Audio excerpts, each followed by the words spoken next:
Hello every one welcome to anchor wheeler. ഇന്ന് നമ്മൾ discuss ചെയ്യാൻ പോകുന്ന പേരൻസിനൊക്കെ റിലേറ്റബിൾ ആയിട്ടുള്ള ഒരു കാര്യമാണ്. നിങ്ങളുടെ കുട്ടികൾ എന്തായാലും പബ്ലിക് സ്പേസസിൽ ക്രൗഡഡ് ആയിട്ടുള്ള സ്പേസസിൽ പോകുമ്പോൾ ഭയങ്കരമായിട്ട് വാശി പിടിക്കുന്നത്. അപ്പോൾ നിങ്ങളെന്താണ് പാനിക്കൊക്കെ ആയിട്ട് എന്ത് ചെയ്യണമെന്ന് അറിയാൻ നിങ്ങൾ നിൽക്കുകയായിരിക്കും. അപ്പോൾ ആ ഒരു സമയത്ത് എങ്ങനെ കാമായിട്ട് നിങ്ങൾക്ക് കുട്ടികളെ ഹാൻഡിൽ ചെയ്യാമെന്നാണ് ഇന്ന് നമ്മൾ ഡിസ്കസ് ചെയ്യുന്നത്. അപ്പോൾ തുടങ്ങിയാലോ? ഫസ്റ്റ് തന്നെ സോ ആദ്യം നിങ്ങൾ മനസ്സിലാക്കേണ്ടത് എന്തുകൊണ്ടാണ് ടാൻട്രംസ് എന്ന് വെച്ചാൽ വാശി പിടിക്കുന്നത് നടക്കുന്നതെന്നാണ്. ഫസ്റ്റ് തന്നെ നോർമൽ ആയിട്ടുള്ള ഡെവലപ്മെന്റ്.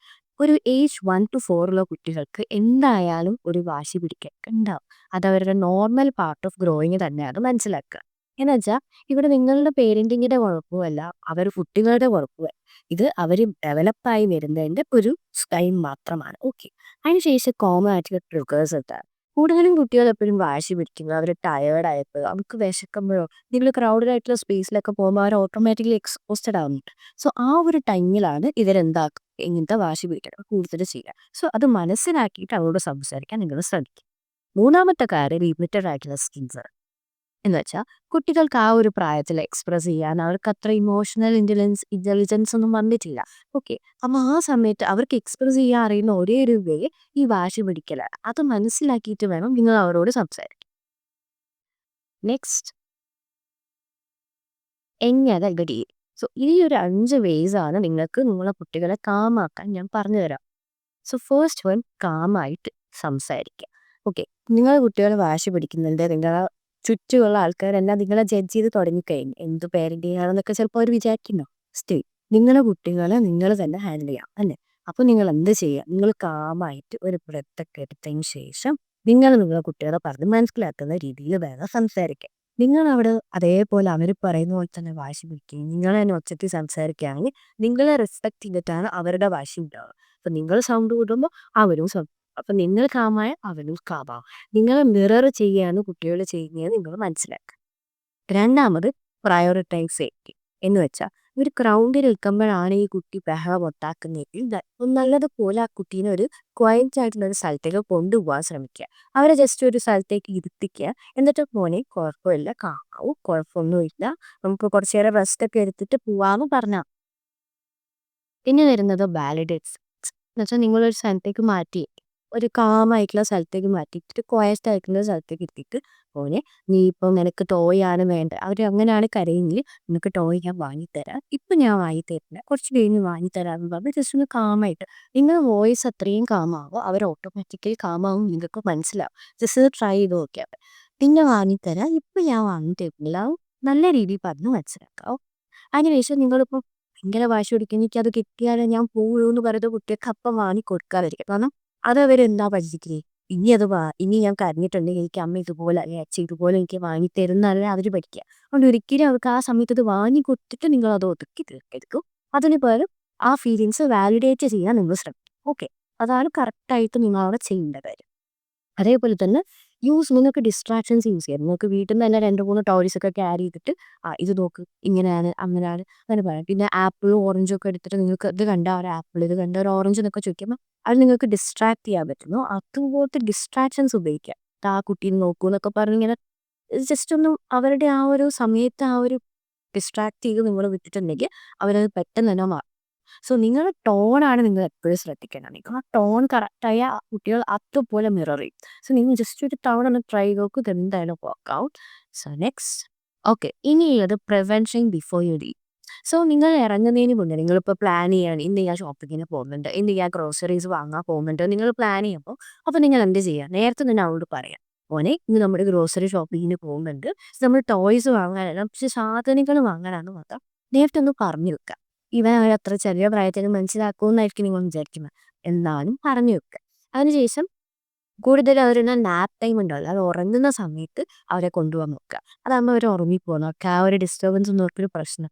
ഇനി അഥവാ അവർ ഉറങ്ങാത്ത സമയമാണെങ്കിൽ നിങ്ങൾ കുറച്ച് സ്നാക്സ്, വെള്ളം, അതേപോലെ പാല്, അങ്ങനെ എല്ലാം നിങ്ങൾ ക്യാരി ചെയ്യുക. അവർ എക്സോസ്റ്റഡ് ആവാതെ നോക്കുക. അവർക്ക് ഹങ്കറി എന്ന് വെച്ചാൽ അവർ വിശക്കാതിരിക്കാൻ നിങ്ങൾ ശ്രദ്ധിക്കുക. അപ്പോൾ ഇതൊക്കെ നിങ്ങൾ ശ്രദ്ധിച്ചാൽ തന്നെ നിങ്ങൾ കുറേയൊക്കെ നിങ്ങൾക്ക് ഈ ഒരു വാശിയൊക്കെ ഒഴിവാക്കാൻ പറ്റും. കൂടുതലും കുട്ടികൾക്ക് ഇങ്ങനത്തെ അപ്സെറ്റ് ആവുന്ന കാര്യങ്ങൾ നടക്കുമ്പോഴാണ് അവരെന്ത് ചെയ്യുക, ഇങ്ങനെ പ്രതികരിക്കാൻ നോക്കുക.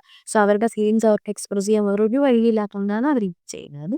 എപ്പോഴും നോക്കുക. ഓക്കെ, ഇനി നെക്സ്റ്റ്, നിങ്ങൾക്ക് ആ ടോൺ ഞാൻ പറഞ്ഞുതരാം. ടോൺ എങ്ങനെ മാറ്റി പറയണമെന്നും കൂടെ ഞാൻ പറഞ്ഞുതരാം. നിങ്ങൾ പറയാൻ പോവാണ്. എന്താണ് "ഇത്രയും ടോയ്സ് ഇവിടെ ഇരിക്കുന്നില്ലേ, ഇതൊക്കെ കളിച്ച് കഴിഞ്ഞിട്ട് ഞാൻ പുതിയ ടോയ് തരുള്ളൂ" എന്ന് പറയുന്നതിന് പകരം "മോനെ നീ ഈ ടോയ്സ് ഒക്കെ വെച്ച് കളിക്ക്. അതിനുശേഷം ഇതെടുത്ത് വെച്ചിട്ട് അമ്മ പുതിയത് തരാം. അച്ഛൻ പുതിയത് തരാമെന്ന് പറയാം." ആ ടോണിൻ്റെ ഡിഫറൻസ് നിങ്ങൾ പറയുന്ന ആ സെൻറ്റൻസിൻ്റെ ഡിഫറൻസ് തന്നെ അവർ കാമാവും. അതിനുശേഷം എന്താ ടി.വി. പല പേരൻറ്സും പറയുന്നതാണ് ബ്രേക്ക്ഫാസ്റ്റ് കഴിക്കാതെ ടി.വി കാണാൻ സമ്മതിക്കില്ല എന്നിങ്ങനെ എടുത്ത് പറയും. ഇങ്ങനെ വാശി പിടിച്ച് പറയും. അതിന് പകരം "മോനെ നീ ബ്രേക്ക്ഫാസ്റ്റ് കഴിക്കും. അതിനുശേഷം നമുക്ക് ടി.വി കാണാം കേട്ടോ." ആ ഒരു അതിന് ശേഷം നിങ്ങളെന്താ ഷൂസ് അതേപോലെ തന്നെ കളിക്കാൻ പോകുമ്പോൾ ചെരുപ്പിടാതെ പോകുന്നതിനൊക്കെ എപ്പോഴും അമ്മമാർ അച്ഛന്മാർ വഴക്ക് പറയാം. അതിന് വരെ എന്ത് ചെയ്യുക നിങ്ങൾ മോനെ നീ കഴിക്ക് എന്നിട്ട് നമുക്ക് കളിക്കാനൊക്കെ പോവാം എന്നിട്ട് ഈ ഷൂസ് ഒക്കെ ഇട്ടിട്ട് തന്നെ നീ കളിക്കണം എന്നൊക്കെ പറഞ്ഞ് മനസ്സിലാക്കുക. സമാധാനത്തോടെ എല്ലാ കാര്യങ്ങളും പറഞ്ഞാൽ തന്നെ അത് ചെയ്തോളൂ. ഓക്കെ. അതേപോലെ തന്നെ നിങ്ങൾ ആ സെൻറ്റൻസ് ഫ്രെയിം ചെയ്യുന്നതിലും കൂടെ കുറച്ച് കാര്യങ്ങൾ ശ്രദ്ധിക്കാനുണ്ട്. ഓക്കെ. നെക്സ്റ്റ് നിങ്ങൾ കൊടുക്കേണ്ട ഒരു ഇമ്പോർട്ടൻ്റ് ആയിട്ടുള്ള കാര്യമാണ്. ഇപ്പോൾ ആ കുട്ടി നിങ്ങൾ പറയുമ്പോൾ തന്നെ എല്ലാം കറക്റ്റായിട്ട് ചെയ്തിട്ടുണ്ടെങ്കിൽ വീട്ടിലെത്തിയതിന് ശേഷം പറയാം മോനെ ഞാൻ അപ്രിഷ്യേറ്റ് ചെയ്യുന്നു, നീ ഞാൻ പറയുന്നതൊക്കെ കേട്ടു, ഗുഡ് ബോയ് ഗുഡ് ഗേൾ എന്നൊക്കെ പറയാം. ഇനി അല്ല അവർ അതേപോലെ വാശി പിടിച്ചിട്ട് ഭയങ്കര പ്രശ്നമായിട്ടാണ് വീട്ടിലെത്തിയെങ്കിൽ 5 മിനിറ്റ് ഒന്ന് കാമായതിന് ശേഷം ജസ്റ്റ് ഒന്ന് കുറച്ച് നേരം 2 മിനിറ്റ് എടുത്ത് നിങ്ങൾ പറയുക എന്താ നീ അങ്ങനെ അപ്സെറ്റ് ആവാൻ കാരണം, നിനക്ക് വിശന്നിട്ടായിരുന്നോ, നിനക്ക് എന്തെങ്കിലും കണ്ടിട്ട് ഞാൻ വാങ്ങിത്തരായിട്ടാണോ, പിന്നെ വാങ്ങിത്തരാം അങ്ങനെ എന്തെങ്കിലും ജസ്റ്റ് ഒന്ന് അവരെ കാമിച്ച് എന്താണ് അവർക്ക് അവിടെ പറ്റിയത് ജസ്റ്റ് അറിയാൻ വേണ്ടി ഒന്ന് ചോദിക്കുക. അത്രേ ഉള്ളൂ. ഒരുപാട് അതിൽ കുത്തിക്കയറ്റി ചോദിക്കണ്ട. ജസ്റ്റ് എന്താന്ന് മാത്രം ചോദിച്ചിട്ടേ വരാം. അപ്പോൾ നമ്മൾ അവരുടെ ഫീലിങ്സ് ഒക്കെ വാലിഡേറ്റ് ചെയ്യുന്നത് നമ്മളിതെല്ലാം കാണുന്നുണ്ട് എന്ന് അവർക്കും തോന്നേണ്ടി വരും. അതാണ് നമുക്കിവിടെ വേണ്ടത്. ഓക്കെ. അങ്ങനെ ചെയ്യുക. ഇനി നമ്മൾ മെയിനായിട്ട് ഇവിടെ എന്തൊക്കെ കീ പോയിന്റ്സ് ആണ് പറഞ്ഞതെന്ന് പറയുമ്പോൾ ഫസ്റ്റ് നിങ്ങൾ കണക്ഷനെ വാല്യൂ ചെയ്യുക. നിങ്ങൾ അവരെ കറക്റ്റ് ചെയ്യുന്നു അവർ തെറ്റ് ചെയ്തെന്ന് അവരോട് പറയുന്നതിന് പകരം നിങ്ങളുടെ ഫാമിലി കണക്ഷൻ എന്ന് വെച്ചാൽ ഒരു അമ്മയൊരു കുട്ടി അല്ലെങ്കിൽ ഒരു അച്ഛനൊരു കുട്ടിയായിട്ടുള്ള കണക്ഷന് കൂടുതൽ വാല്യൂ കൊടുക്കുക. ചുറ്റുമുള്ളവർ എന്ത് ചിന്തിക്കും എന്ന് കരുതിയിട്ട് കുട്ടികളെ വഴക്ക് പറയാതെ അവരെ കുട്ടികളെ നമ്മുടെ കുട്ടികളെ നമ്മൾ നോക്കുന്നത് പോലെ അവരെ മനസ്സിലാക്കാൻ ശ്രമിക്കുക. ആ സമയത്ത് നിങ്ങൾ അവരെ വാല്യൂ കൊടുത്തിട്ട് അവരുടെ കാര്യങ്ങളൊക്കെ ശ്രദ്ധിച്ച് നിൽക്കുക. അവർക്ക് എന്താണ് ഫീലിങ്സ് അതൊക്കെ നിങ്ങൾ മനസ്സിലാക്കിയിട്ട് അവരോടൊന്ന് സംസാരിച്ചാൽ തന്നെ അത് കാമായിക്കോളും. ഞാൻ കണ്ടിട്ടുണ്ട് ഇതുപോലെ. ഞാനൊരു യാത്ര ചെയ്തപ്പോൾ ഇതുപോലെ ഒരു കുട്ടിന്ന് വെച്ചിട്ടുണ്ടെങ്കിൽ ഭയങ്കര ബഹളം ഉണ്ടാക്കിയത്. പക്ഷെ അവൻ്റെ അച്ഛനും അമ്മയും കാമായിട്ട് മോനെ എന്താ പറ്റിയെന്ന് ചോദിച്ചിട്ട് ജസ്റ്റ് ഒന്ന് എടുത്ത് തലോടി ഒന്ന് എന്താണ് അവരുടെ ഷോൾഡറിലൊന്ന് വെച്ചു. അപ്പോൾ പതുക്കെ പതുക്കെ ആ കാം വോയിസ് കാരണം ആ കുട്ടി ഉറങ്ങുകയാണ് ചെയ്തത്. പിന്നെ അത് പ്രശ്നം ഉണ്ടാക്കിയതേ ഇല്ല കുട്ടി. സോ ആ ഒരു ഡിഫറൻസ് നിങ്ങൾ മനസ്സിലാക്കണം. അതേപോലെ ആ കുട്ടികൾക്ക് ആ ഒരു പ്രായത്തിൽ അവർക്ക് എക്സ്പ്രസ് ചെയ്യാൻ വേറെ വേയ്സ് ഇല്ല. ഇത്രയും കോംപ്ലക്സ് ആയിട്ടുള്ള ഫീലിങ്സ് ഒന്നും അവർക്ക് പറയാൻ പറ്റില്ല. അപ്പോൾ അവരെന്ത് ചെയ്യും വാശി പിടിക്കും. അതിന് പകരം നിങ്ങൾ എന്ത് ചെയ്യുക മനസ്സിലാക്കിയിട്ട് സംസാരിക്കുക. അതേപോലെ കൺസിസ്റ്റൻ്റ് ആയിട്ട് ഇത് ഫോളോ ചെയ്യുക. നിങ്ങളെപ്പോഴും ഇതാക്കാതെ അവരുടെ ഇമോഷണൽ കുറച്ച് കഴിഞ്ഞ് അവർ നന്നാവും നിങ്ങൾ മനസ്സിലാക്കുക. ഒരിക്കലും നിങ്ങളുടെ പെയിൻറ്റിങ്ങിനെ കുഴപ്പമില്ല, നിങ്ങളുടെ കുട്ടികൾക്കും കുഴപ്പമില്ല. ഇതെല്ലാവർക്കും കോമൺ ആയിട്ട് ഉണ്ടാവുന്നതാണ്, എല്ലാ കുട്ടികൾക്കും ഉള്ളതാണ്. അത് മനസ്സിലാക്കിയിട്ട് വളർന്ന് വരുമ്പോൾ അവർ ശരിയാവും എന്ന് വെച്ച് തന്നെ ചെയ്യും. ഇപ്പോൾ എത്രയോ ആക്ടിവിറ്റീസ് ഉണ്ട്. ഇപ്പോൾ നിങ്ങൾ എവിടെയെങ്കിലും പോവുകയാണെങ്കിൽ അവരെ ഡിസ്ട്രാക്ട് ചെയ്യാൻ വേണ്ടി ഒരു കളറിംഗ് ബുക്ക് കൊണ്ടുപോവുക.